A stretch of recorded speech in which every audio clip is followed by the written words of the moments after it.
Now we have the law concerning the peace offering here.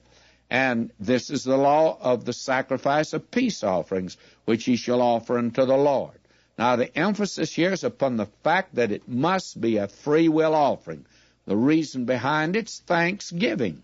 This has a special meaning for believers. By him, therefore, let us offer the sacrifice of praise to God continually. That is the fruit of our lips, giving thanks to his name. And friends, today it's very hard to come to church and worship unless you're prepared to offer the sacrifice of praise to God. A complaining, criticizing Christian is in no position to worship God. How important this is.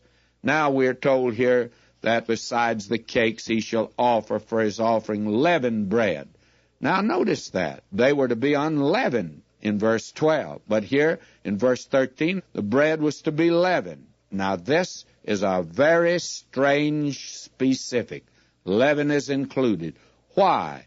Well, when leaven is a principle of evil, why should it be? The reason lies in the fact that in verse 12, Christ is in view, while here in verse 13, the offerer is in view. As he enters into the peace, Christ is made and provided.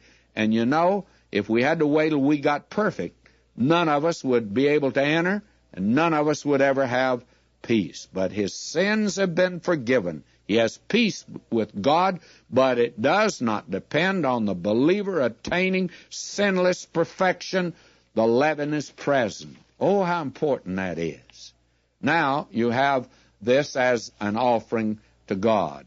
Now we have the peace offering was to be eaten at once. There's to be no delay. We're to stay very close to Christ for peace of conscience and power over temptation. My Christian friend today, stay close to him. That's the thing that's all important, and we need to recognize that. He only gives peace to those that are his own, and he only gives it to his own who have entered into this glorious, wonderful fellowship with him, that look to him, rest upon him. Oh, when you find Christ adequate and wonderful, then the peace of God that passeth all understanding is going to enter into your heart. What a picture these sacrifices are of the Lord Jesus.